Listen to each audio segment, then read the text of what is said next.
परमपिता परमात्मा राम जी महाराज के चरणों में बारंबार वंदन प्रणाम करते हुए परम पूज्य परम आदरणीय प्रातः स्मरणीय श्री सद्गुरुदेव भगवान के चरणों में कोटि दंडवत प्रणाम करते हुए श्री वाणी जी महाराज के चरणों में कोटि दंडवत प्रणाम करते हुए भूत भविष्य वर्तमान के सभी संत महापुरुषों के चरणों में बारंबार वंदन प्रणाम करते हुए विराजमान सभी गुरुमुखी सत्संगी राम स्नेही भाइयों माता और बहनों, बहुत ही सुंदर श्री रामदास जी महाराज के द्वारा रचित भक्तमाला ग्रंथ के माध्यम से हम संतों के दिव्य जीवन चरित्र के बारे में श्रवण कर रहे हैं।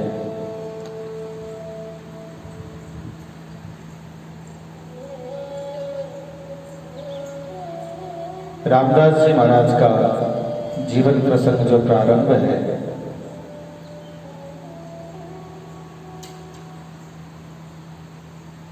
कल के प्रसंग में हमने श्रवण किया था कि रामदास जी महाराज हरि रामदास जी महाराज की शरण में जाकर के और उनसे भक्ति का उपदेश प्राप्त करते हैं।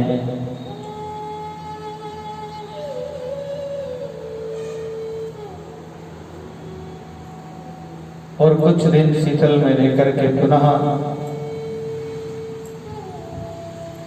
गांव के ओर प्रस्थान करते हैं।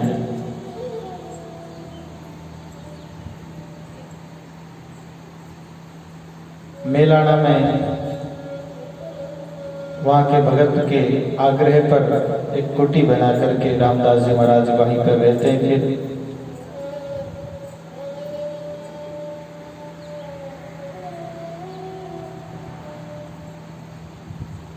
सावधानी पूर्वक यहाँ आकर के रामदास जी महाराज राम भजन में लग गए।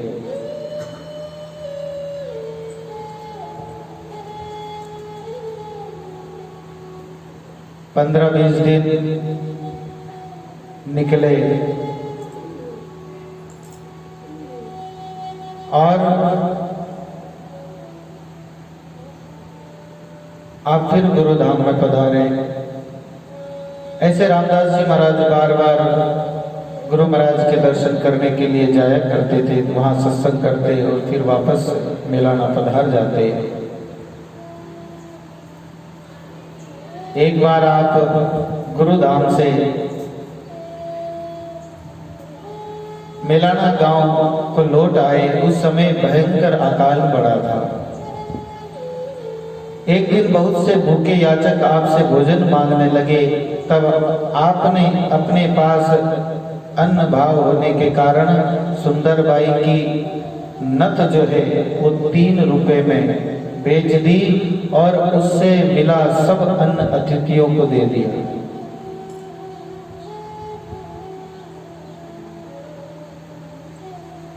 संत हर प्रकार से परमार्थ में ही लगे रहते हैं। जिसका हो सके, जितना हो सके अपने द्वारा जीवों का भला ही करते हैं।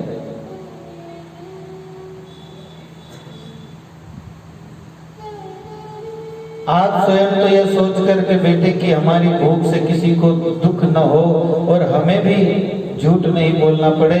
इस विचार से गुरु चरणामृत के रूप में प्रातःकाल 5 अन्न के कण पा लिया करते थे और परमात्मा का भजन किया करते थे। कोई आपसे पूछता कि भोजन कर लिया, तो आप उत्तर देते कि प्रसाद पा लिया।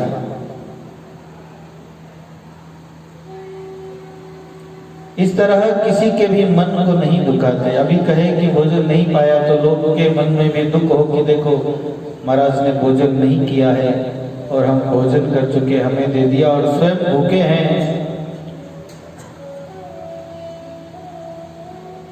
तो किसी को कष्ट हो ऐसा कार्य न करते हुए जब पूछते तो कहते थे कि हाँ प्रसाद पा लिया।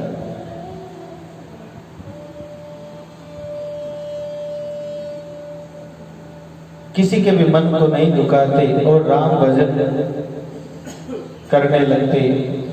इस प्रकार 6 महीने बीतने पर एक दिन आप पुनः गुरु दर्शन के लिए शीतल की ओर चल दिए।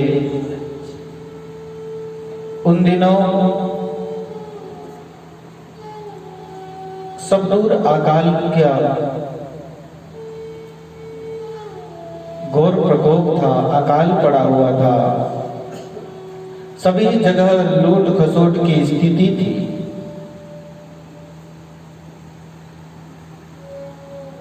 अतिवृष्टि, अनावृष्टि, अकाल, अन्न के अभाव में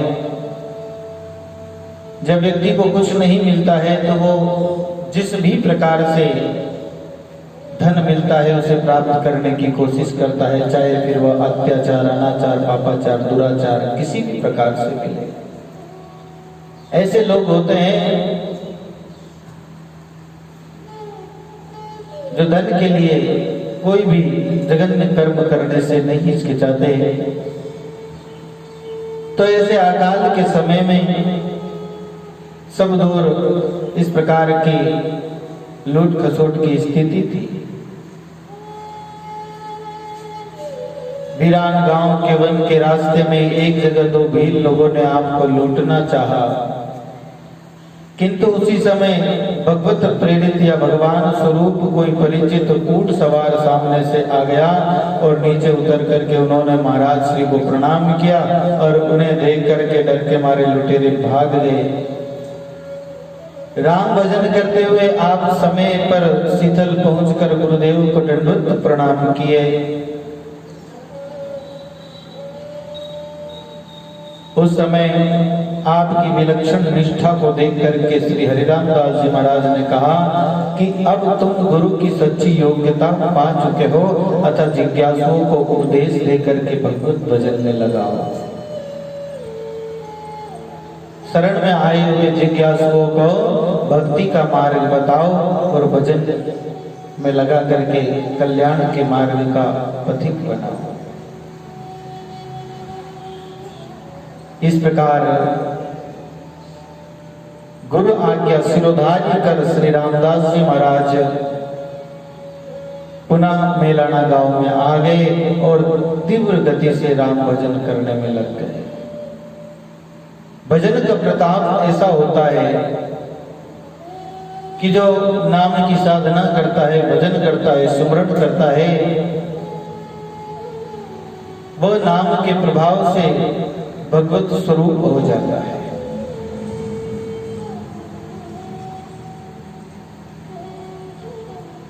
नाम का जो दिव्य तेज है वो उस साधना करने वाले के अंदर में समाहित हो जाता है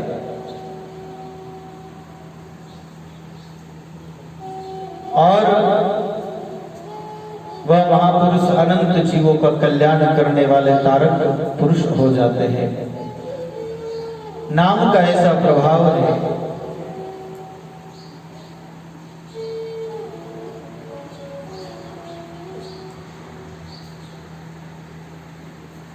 रामदास जी महाराज गुरु आज्ञा लेकर के अपने गांव वापस आए और निरंतर साधना में लगे, भजन करने में लग गए। निद्रा से बचने के लिए आपने अपने गले में कपड़े का फंदा डाल करके ऊपर पेड़ आदि से बांध देते और फिर भजन करते, जिससे नींद आए तो पुनः सचेत हो जाए, पुनः जग जाए। इस प्रकार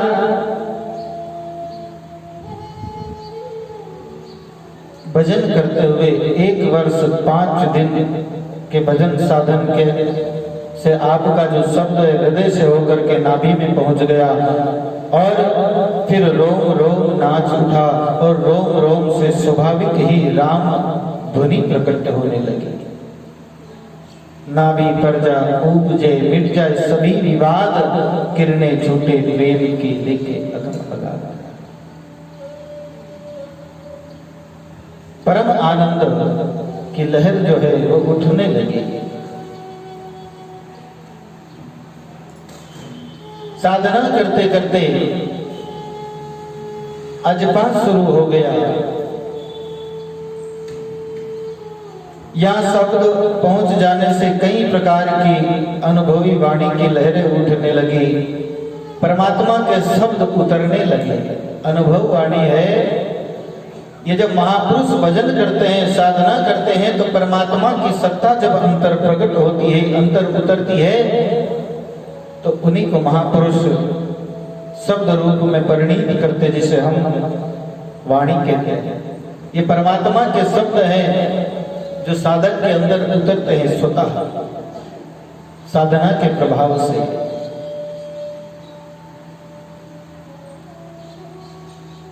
फिर भी गुरु की आज्ञा के बिना इन्हें कोई शब्द स्पष्ट प्रकट नहीं हुआ। इस तरह 2 वर्ष तक नाभि में विचित्र अनुभवात्मक साधना चलती रही।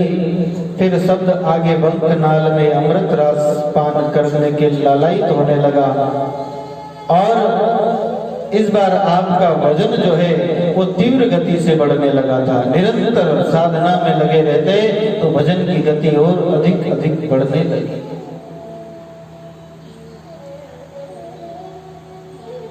आगे के मार्ग के लिए आप पुनः गुरु दर्शन है तो शीतल पधारे। देखो, साधना करते हुए जब हम साधना करते हैं और मान लो भजन में कहीं विघ्न आवे, कोई अटकाव आवे, तब गुरु की शरण ग्रहण करनी चाहिए, तब उनसे आगे का मार्ग पूछना चाहिए। गुरु महाराज जो है उनका जीवन में यही सबसे बड़ा महत्व है कि जब भी हम साधना में अटकते हैं तो हमारा मार्ग प्रशस्त करते हैं। गुरु शब्द का अर्थ ही यही है। गुरु मने जो हमें प्रकाशित कर देंगे, जो हमारे अंदर में उस परमात्मा का साक्षात्कार कराने में सामर्थ्य हो, जो ज्ञान के अंधकार से निकाल करके और ज्ञान का मार्ग हमें बताए, वही तो गुरु है।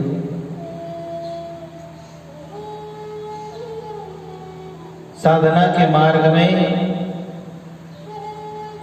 जब बाधा आवे, आगे शब्द नहीं चल रहा हो, तब गुरु की शरणागति ग्रहण करके उनसे आगे का मार्ग पूछे और फिर उस मार्ग पर चले, जिससे ये जीव परम आनंद को प्राप्त कर सके।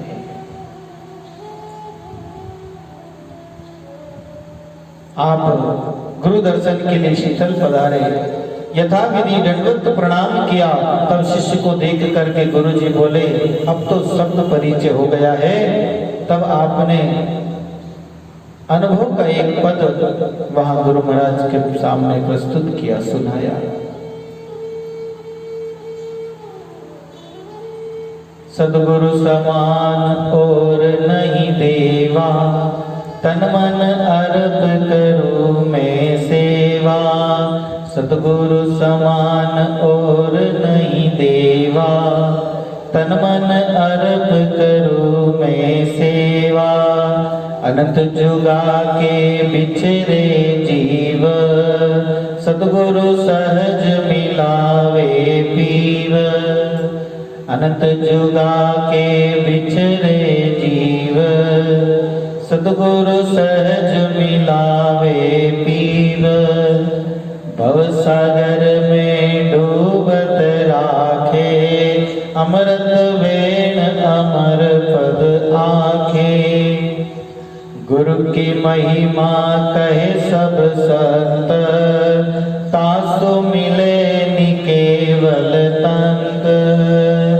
गुरु की महिमा कहे सब संत, तासु मिले नि केवल तंत। जन रामा सतगुरु के बाला, ताकि शरण मिटे भव काला। जन रामा सतगुरु के बाला, ताकि शरण मिटे भव काला। सतगुरु समान और नहीं देव, तन मन अर्प करो मैं सेव। सदगुरु समान और नहीं देव। ये पद सुनकर गुरुदेव जी महाराज बहुत प्रसन्न हुए और बोले, अब तुम्हारे हृदय में विवेक प्रकट हो गया है। इस कारण अब तुम्हारे जीवन का साधन में कोई कमी नहीं है। तुम्हारे जीवन में जो साधन भक्ति होनी चाहिए थी वह पूर्ण है, अब इसमें कोई कमी नहीं है। तुम्हारी शरण में आने से अनेक प्राणियों का कल्याण होगा, ऐसा आशीर्वाद देकर के आप कुछ दिन बाद पुनः मेलाना को आ गए। ऐसा आशीर्वाद पा करके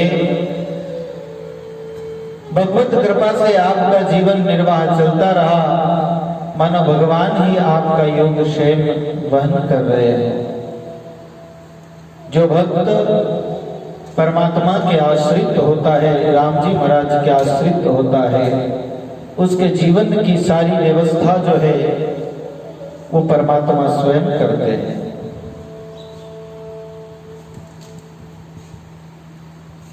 इस प्रकार आपका जीवन निश्चिंत था। मेलाना के ठाकुर नाहर सिंह जी आपके भक्त थे। एक बार मराठों की सेना से जूझने के लिए ठाकुर साहब ने आपसे आशीर्वाद लिया और थोड़े से सैनिक ने बहुत बड़ी मराठों की सेना को पराजित कर दिया था। जिसके ऊपर सदगुरु का हाथ होता है, जिसके ऊपर परमात्मा की कृपा होती है, वह सारे जग को जीत लेता है। इस संसार को जीत करके जो परम धाम को प्राप्त कर लेता है, तो फिर संसार की छोटी मोटी फौजों की बात ही क्या।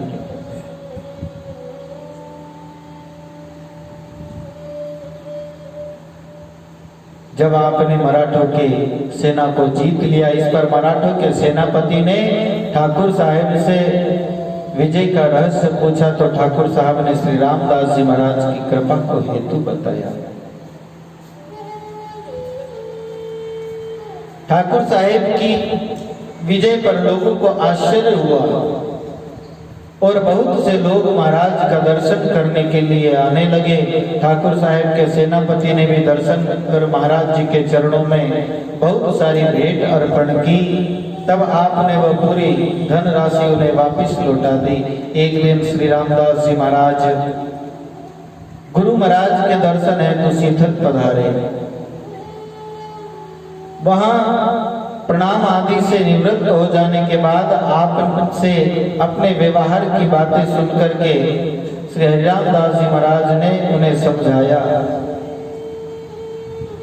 कि जो भगवत भक्ति करता है सदैव उसके हृदय में भगवान बसते हैं। भगवान बसते हैं तो लक्ष्मी जी भी उनके चरणों में निवास करने आया करती है, क्योंकि भेंट चरणों में ही रखी जाती है।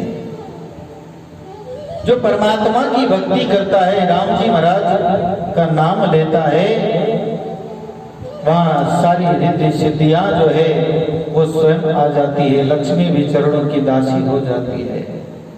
इसलिए शिष्यों व भक्तों की प्रसन्नता हेतु भगवत कृपा प्रसाद आदि मानते हुए भेंट स्वीकार करने में कोई दोष नहीं है। रामा माया राम की मत दो आड़ा हाथ, आवे जो ही जाने दो परमानंद के काल। कोई भगत भाव से लेकर के आता है, उस भेंट को स्वीकार करो और पुनः परमार्थ में लगाकर उसका सदुपयोग करो। इस प्रकार रामदास जी महाराज को समझाते हैं, जो माया पास में आवे तो उसे अपनी नहीं भगवान की मान करके परोपकार में लगाते रहना ही माया से छुटकारा पाने का सरल उपाय है। जो भी आवे उसे पुनः लगा देवे, पास में न रखे।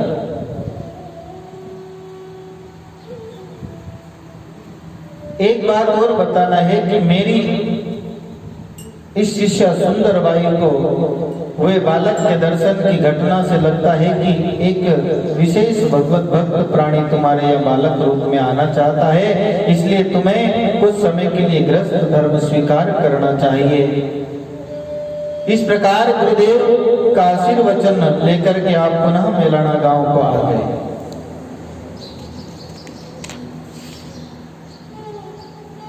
एक दिन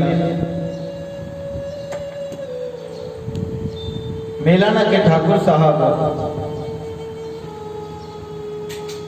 आपसे गुरु मंत्र लेने के लिए आए।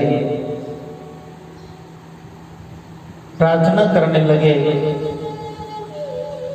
कि मुझे शिष्य रूप में स्वीकार करें। तब आपने कहा, ठाकुर साहब आप यादव वंश क्षत्रिय है, मुझसे दीक्षा लेने पर लोग क्या कहेंगे? क्योंकि रामदास जी महाराज जो है मेघवाल समाज के,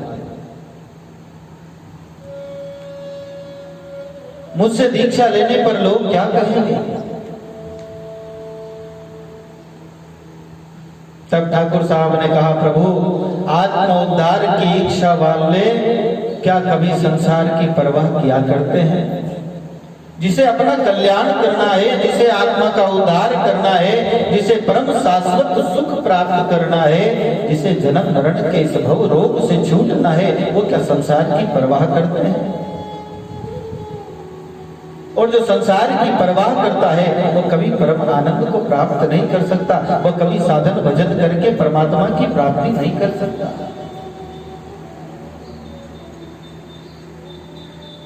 संसार का तो कार्य है, आप अच्छा करेंगे तो भी उसमें कमी निकाल देंगे।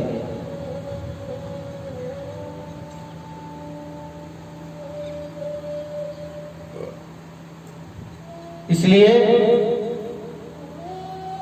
संसार की परवाह मैं नहीं करता, उस बात को आप छोड़ दीजिए। संसार की तरफ ध्यान देने वाले का कभी कल्याण नहीं होता। जो भजन करते, भक्ति करते, गुरु सेवा करते, प्रणाम करते, संसार से लजाता हो,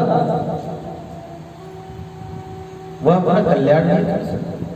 जो ध्यान साधन भजन करते, संसार की परवाह करता हो, वो अपना कल्याण कैसे कर सकता है? क्योंकि ये तो आनंद का, एक मस्ती का, परम आनंदित होने का क्षण है। अपने आप में जाने का है। जब संसार से हम हटेंगे, संसार की परवाह को छोड़ेंगे, तभी तो हम अपने आप को जानने के मार्ग पर अग्रसर होंगे। इस प्रकार ठाकुर साहब की सच्ची निष्ठा देख करके आपने उन्हें मंत्र उपदेश देकर के कृतार्थ किया। और देखो, जाति जो है वो कर्म के अधीन है, कर्म के अनुसार है। जो परमात्मा तत्व को जान लेता है वह शरीर चाहे किसी भी जाति में जन्म लिया हो, जो ब्रह्म को जानता है वह ब्राह्मण हो जाता है। किसी जाति से ब्राह्मण के यहाँ जन्म लेने से कोई ब्राह्मण नहीं हो जाता। जो ब्रह्म को जानता है वही ब्राह्मण है। और ब्राह्मण के यहाँ जन्म लेने के बाद में भी अगर उसके कर्म नीच है तो वह शूद्र ही है। क्योंकि ब्राह्मण के घर जन्म लेने से कोई ब्राह्मण नहीं हो जाता, और शूद्र के घर जन्म लेने से कोई शूद्र नहीं हो जाता। और वैसे तो जन्मजात सब शूद्र ही होते हैं। ब्राह्मण भी शूद्र होता है, जन्मनो जायते शूद्र। व्यक्ति जैसा कर्म करता है वैसा वह हो जाता है।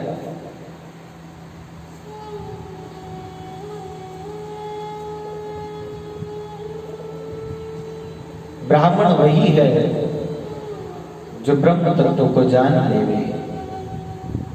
रामदास जी महाराज का शरीर जो है नीची जाति में जन्म लिया, लेकिन उन्होंने भगवत तत्व का साक्षात्कार करके उस ब्रह्म से मिल करके एक हो गए, वो ब्राह्मण हो गए।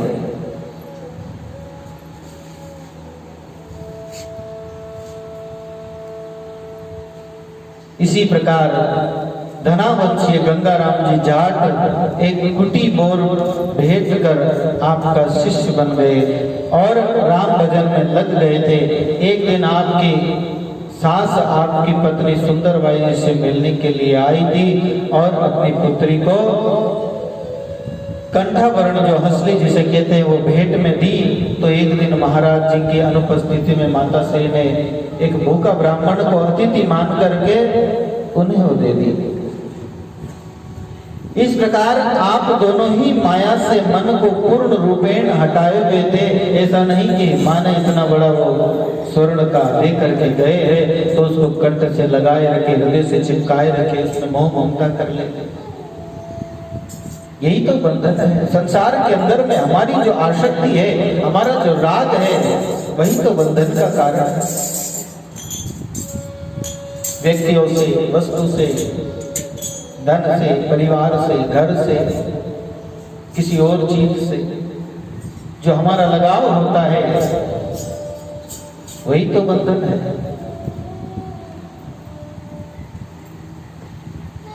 कोई चीज हमें बड़ी प्रिय लगती है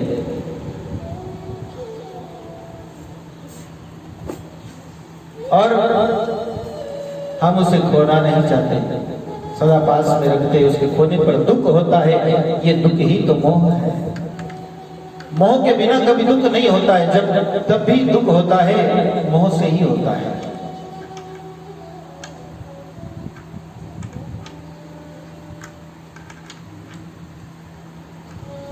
सुंदरबाई जी ने वो हंसली जो है ब्राह्मण को भेंट कर दी। वैसे माता बहनों का गहनों में अधिक प्रेम होता है, लेकिन जिसके मन में इस प्रकार की वैराग्य की भावना हो, जो संसार से उपराम होकर के केवल भगवत भजन में लगे रहे, उसके मन में ये भाव नहीं।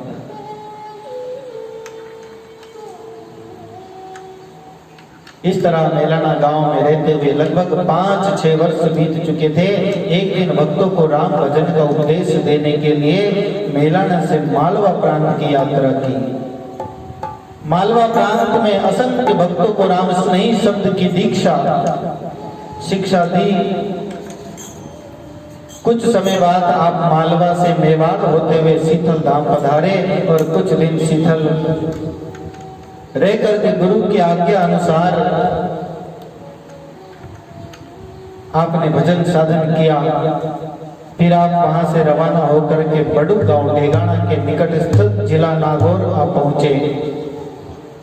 बड़ू गांव में आप कई महीनों तक रहे और लोगों को भगवत भजन का उपदेश दिया। साधन भजन करते हुए परमात्मा की भक्ति का प्रचार किया। यहीं पर श्री रामदास जी महाराज के घर श्री सुंदर माता जी की कोख से परम कृपालु संत श्री दयालुदास जी महाराज का प्रकट हुआ। बोलिए दयालुदास जी महाराज की जय हो, जय हो। विक्रम संवत 1816 मार्ग शीर्ष शुक्ल एकादशी श्री गीता जयंती के पावन अवसर पर दयालुदास जी महाराज का प्राकट्य हुआ। उसी दिन वहां पर बड़े बड़े ओलों की भारी वर्षा हुई थी, किंतु जिस स्थान पर इस दिव्य बालक का जन्म हुआ वहां आसपास में एक भी ओला नहीं पड़ा। वह स्थान सुरक्षित रहा। यह अद्भुत चमत्कार देख करके सभी ग्रामवासी आश्चर्यचकित हो रहे थे। सभी ने इस बालक को परम भाग्यशाली माना और उसे सादर प्रणाम किया। बड़ू गांव के लोग आपका दर्शन सत्संग सुनकर के सत्संग पाकर के धन्य हुए। वे लोग आपको स्थायी रूप से वहीं रखने का विचार कर रहे थे कि ये महात्मा सदा के लिए यहीं रुक जाए तो हमें सत्संग का, संत दर्शन का लाभ मिलता रहे, क्योंकि संत जहां रहते हैं वह परम आनंद ही आनंद होता है। दिन दिन संत बसे वो देश, रिद्धि सिद्धि जारी टेल करत है धन दासी रूपे। सब प्रकार की सुविधा संतों के पास में वह होती है, और दिन वो देश होता है जहाँ संत विराजमान होते हैं।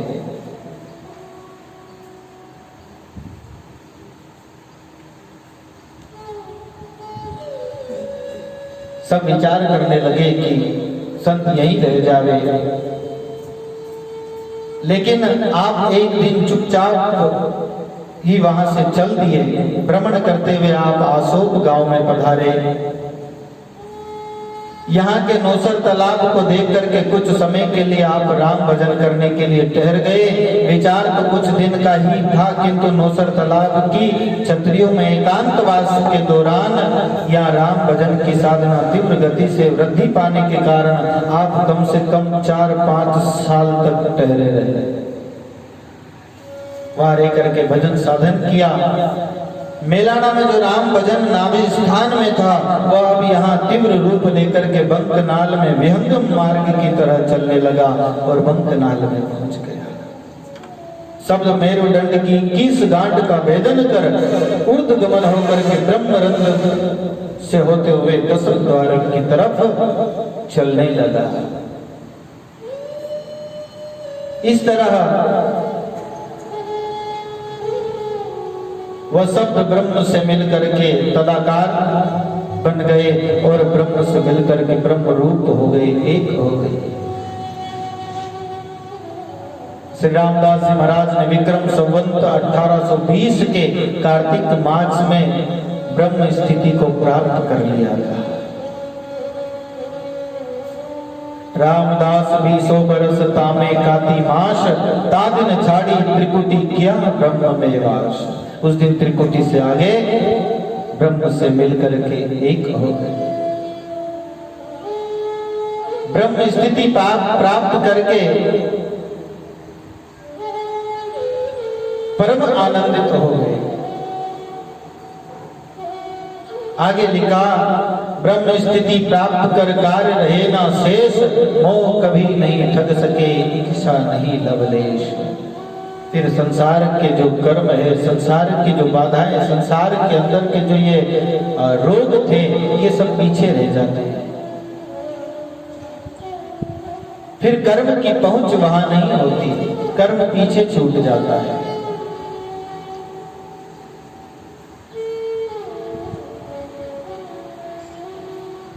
वह मोह नहीं व्यापता। सब प्रकार के बंधनों से मुक्त होकर के जीव परम शाश्वत सुख को प्राप्त कर लेता है। ब्रह्म स्थिति हो जाने के बाद एक बार श्री रामदास जी महाराज अपने गुरुधाम शीतल पधारे। एक दिन वे संध्या काल में संध्या वंदन करने के बाद में एकांत में विराजमान थे, ध्यान अवस्था में अवस्थित थे। कुछ रात हो चली थी। उस समय उनके समक्ष महान तेज युक्त सदगुरु कबीर साहिब ने प्रकट रूप में दर्शन दिए। उनका रंग सावला था, वे सफेद पाग व धोती धारण किए हुए थे, हाथ में छड़ी थी। श्री जी महाराज ने उनका परिचय पूछा तो साक्षात संत कबीर साहिब जी का परिचय पाकर के उन्हें सादर प्रणाम किया। सदगुरु कबीर साहिब का प्रत्यक्ष दर्शन करने से श्री जी महाराज को परम आनंद हुआ। तब कबीर साहिब ने जाते समय ये कहा कि रामदास, सदैव जाझा में रहना। इस प्रकार कहकर के कबीर साहिब जी अंतर ध्यान हो गए। इधर महाराज सदगुरु कबीर साहिब के महावाक्य का चिंतन करते हुए श्री गुरु महाराज के पास शीतल पहुंचे और दंडवत प्रणाम किया। प्रणाम करने के बाद कबीर साहिब के दर्शन की बात कही। तब जाजा में रहने का अर्थ पूछा कि जाजा में कैसे रहे, इसका क्या अर्थ है।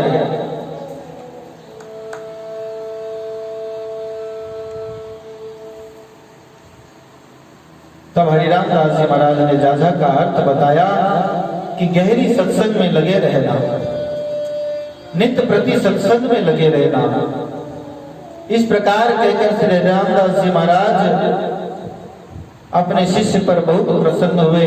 कुछ दिन तक श्री जी महाराज शीतल में रह करके पुनः रमणी करते हुए आसोप की तरफ आ रहे थे, तो रास्ते में सीलवा गांव के पास से गुजर रहे थे, तब आकाशवाणी हुई।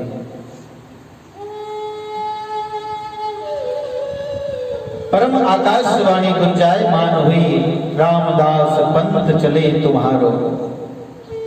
इस प्रकार संप्रदाय चलाने का भगवत आदेश प्राप्त हुआ। वह उपस्थित सभी लोगों ने इसे सुनकर के प्रभु को प्रणाम किया। इसके बाद भगवत कृपा का अनुभव तथा नाम स्मरण करते हुए श्री रामदास जी महाराज आसोप लौट आए।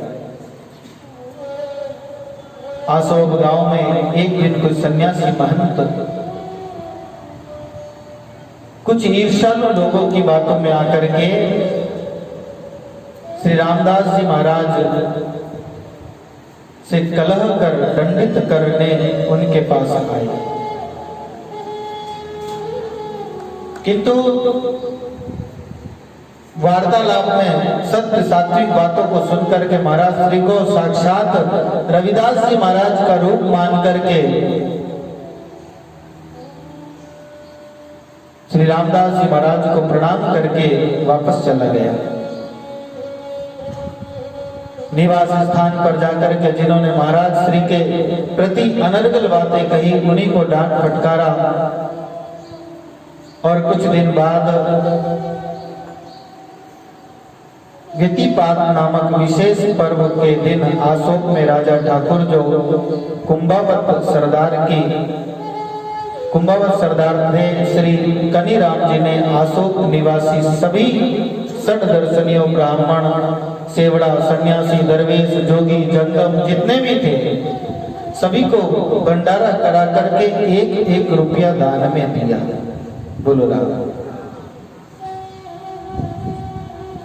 इस दान वितरण में श्री रामदास जी महाराज ने दान पुण्य की चीज लेने से इनकार कर दिया था। पता लगाने पर राजा ने अहंकार में भर करके कहा कि ऐसा स्वाभिमानी है तो मेरी बस्ती में कैसे रहता है? इतना ही स्वाभिमानी है तो फिर मेरी बस्ती में क्यों रहता है? ये वचन सुन रामदास जी महाराज ने विचार किया कि अब आसोप का परित्याग कर देना चाहिए। ऐसा विचार करके आसोप का त्याग कर दिया। हम तो राम जी के हैं, जहां राम जी महाराज का राज्य हो वहीं रहेंगे, क्यों किसी दूसरे के राज्य में रहें? जब परमात्मा का राज्य होगा अब वहीं रहेंगे।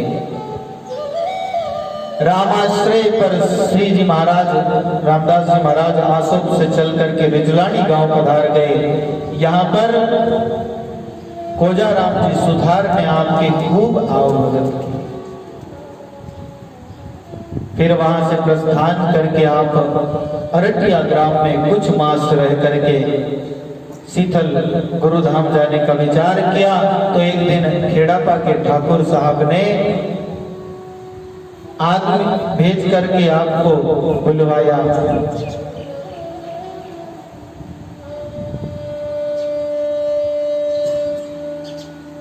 श्री रामदास जी महाराज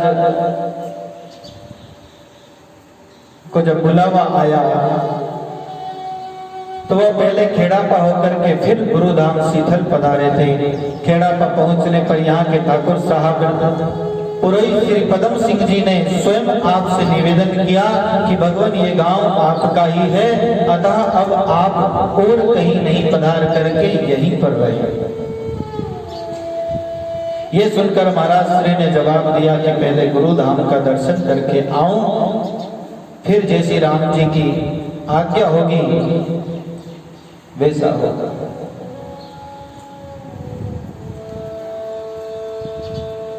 ऐसा कहकर के रामदास जी महाराज शीतल पधारे। गुरु दर्शन पाकर के परम आनंदित हुए और कुछ समय बाद आप खेड़ापा आए तथा यहाँ के लोग व ठाकुर साहब के विशेष आग्रह को देख करके आपने विक्रम संवत 1822 में खेड़ापा विराजमान हो गए। और उधर आशोक में भयंकर उत्पात हुए। देखो जहाँ संत रहते हैं वहाँ परम आनंद होता है, और जहाँ से संतों का अपमान कर दिया जाता है वहाँ पर किसी प्रकार की कुशलता की कोई गुंजाइश नहीं होती है।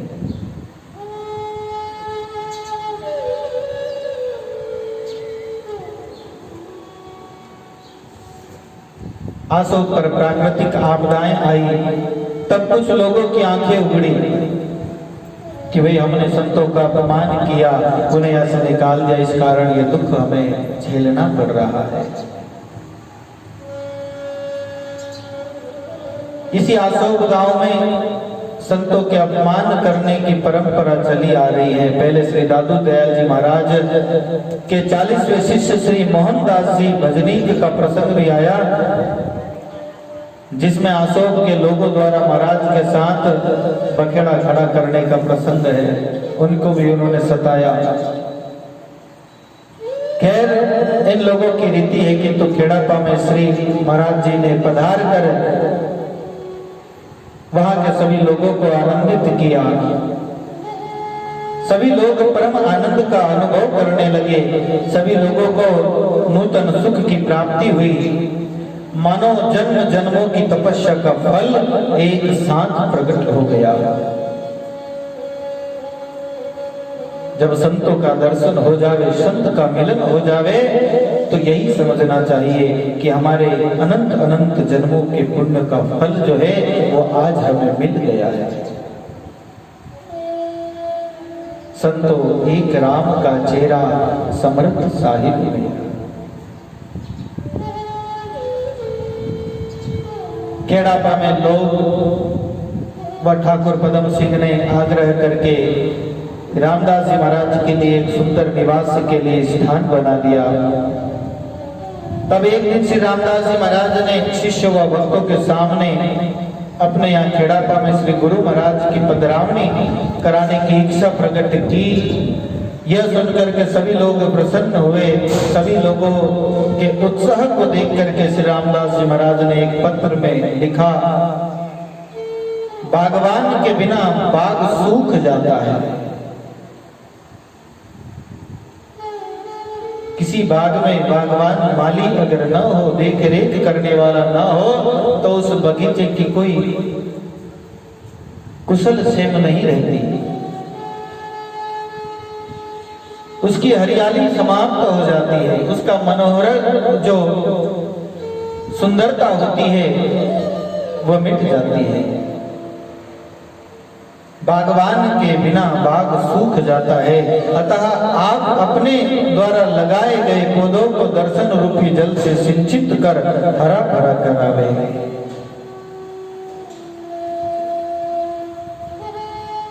हम सभी के बागवान गुरुदेव है। गुरुदेव की कृपा रूपी अमृत रूपी उस वर्षा से हम सब हरित भरित रहते हैं, हरे हरे रहते हैं, फले फूले रहते हैं, परम आनंदित रहते हैं। गुरु की कृपा रूपी वर्षा से ही इस जीवन में परम आनंद की लहर उठती रहती है। तो रामदास जी महाराज कहते हैं कि आप कृपा करके अपने द्वारा लगाए गए इन पौधों की खबर लें।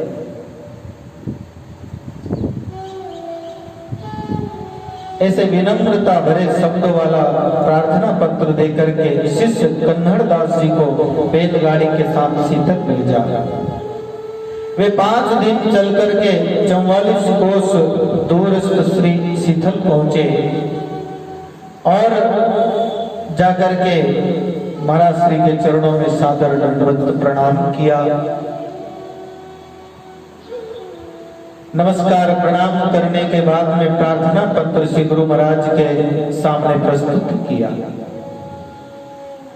श्री रामदास जी महाराज ने अपने शिष्य श्री रामदास जी महाराज की इच्छा पूर्ण करने के लिए खेड़ापा पधारने का विचार कर लिया था।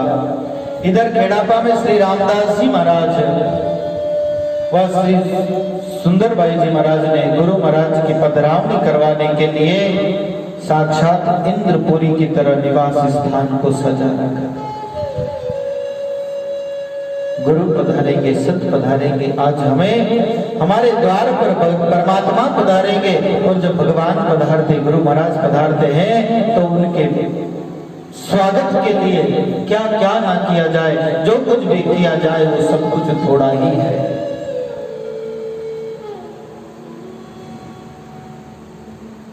श्री रामदास जी महाराज अपने शिष्यों सहित शीतल धाम से खेड़ापा के लिए रवाना हुए, और रास्ते में अनेक गांवों को पावन करते हुए संत सुर सरी संत दास चले भुजंगी चाल, जहां जहां खेड़े नीशरे तहां तहां करे निहाल। संत जहां से भी निकलते हैं, लोगों को निहाल करते जाते हैं, पावन करते जाते हैं। जहां जहां से महाराज निकले, उन गांवों के लोगों को भगवत भक्त बनाते हुए, उस गांव की, उस भूमि को परम आनंदित पावन करते हुए विक्रम संवत 1823 फाल्गुन मास में प्रथम बार खेड़ापा में आप श्री की पधरावणी हुई थी। रामदास जी महाराज व श्री सुंदरबाई जी तथा सभी भक्तों की खुशी व आनंद का कोई ठिकाना नहीं था। जैसे अधिक वृष्टि से नदियों में बाढ़ आ जाती है, वो अपनी सीमाओं को तोड़ देती है, ऐसे ही इनके हृदय के अंदर में भाव की सीमाएं टूट गई, भाव का बाढ़ आ गया, परम आनंदित हो गए। और जब भाव अधिक आता है तो आंखों से झलक जाता है। सब प्रेम आंसुओं से अपने भाव को दर्शाते हुए परम आनंदित हुए।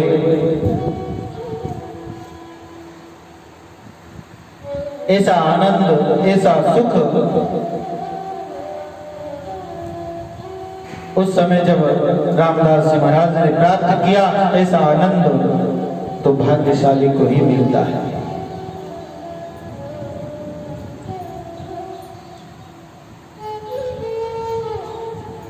सब प्रकार के साज-बाज के साथ श्री हरिराम दास जी महाराज व श्री नारायण दास जी आदि संतों की पधरावणी करवाई। और उस समय मात्र 7 वर्ष की आयु में श्री दयाल दास जी महाराज ने एक पद गा करके और महाराज सिंह की जो है पधरावना किया था। मारे मन आज उमावो आज उमावो, राम सने आविया। मारे मन आज उमावो, राम सने आविया। मेरे मन में आज उमावा है, आज आनंद है, आज राम सने ही पधारे हैं।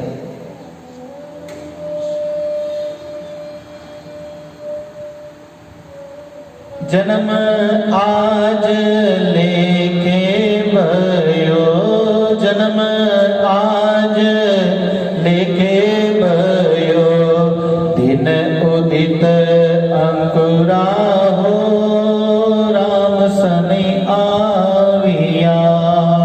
मारे मन आज उमावो हो, राम सने आविया। परम भाग प्रकट भया रे, परम भाग प्रकट भया रे।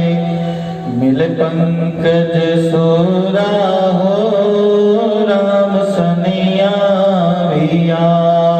मारे मन आज उमावो हो, राम सने आविया। इस प्रकार से भजन गा करके पधरावना किया महापुरुषों का। जब श्री दयालदास जी महाराज प्रेम मगन होकर के ये पधरावना गा रहे थे, तब प्रेम आंतरिक में उनकी छाती फूल गई थी। प्रेम का इतना अधिक प्रवाह अंदर था कि इस पद को गाते गाते गाते गाते उनका हृदय जो है भर आया, छाती फूल गई। 5 सखी भेड़ी भई मिल मंगल गाया हो, उन मधुर सरोज का चौक में सुख रास मंडाया हो, रंग राग बाजा अनंत घर बटन बधाई हो, मन गुलाल अमीर चित प्रेमा रस साई। क्रोड़ क्रोड़ आनंद भयो, क्रोड़ क्रोड़ बधाई हो, ज्ञान भक्ति वैराग मिल मेरे घर आई हो। ये सारे के सारे आनंद जो है आज पधार गए। भवभंजन, इस संसार के अंदर में इस भव सागर को भंजन करने वाले, तोड़ने वाले गुरुदेव जो है पधारे हैं। सर्व मनोरथ पूर्वे हरि राम विराजे हो, दास दिन दिन घड़ी दिन मोसर ऐसे ही, दयाल दास मिलियो सदा माने राम स्नेही हो।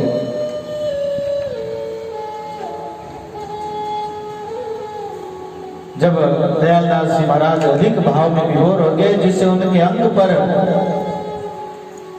पहनी अगरकी की कसें टूट गई, छाती फूली तो अगर की जो पहनी थी उसकी कसें भी टूट गई।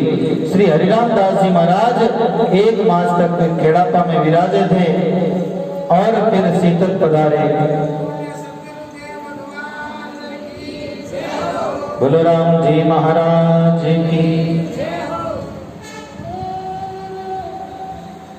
दूसरी पधरावनी आपकी विक्रम संवत 1824 के फाल्गुन मास में ही पुनः हुई थी।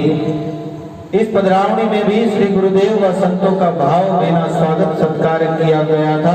खेड़ापा में अच्छा सत्संग का समागम बना रहा था। इस मेले में जोधपुर से वैष्णव संत श्री लालदास जी महाराज आए थे।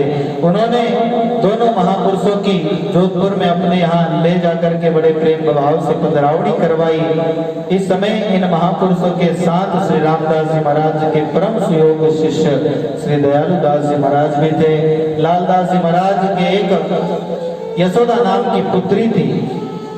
उन्होंने श्री दयालु दास जी महाराज को सर्वगुण संपन्न देकर अपनी वह कन्या उन्हें देने का निश्चय किया।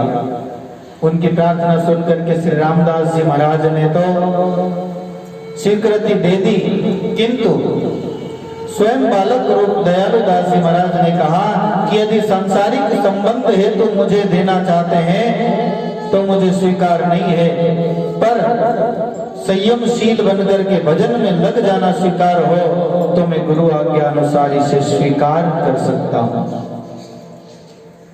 इस बात को यशोदाबाई जी ने सहर्ष स्वीकार कर लिया। तत्पश्चात सविधि अपनी कन्या श्री दयालु दास जी महाराज को देकर के दोनों आचार्यों को सन्निधि में विवाह कर दिया और सहस्त्र पुत्री सहित सभी को विदाई दी। इस प्रकार श्री दयालु दास जी महाराज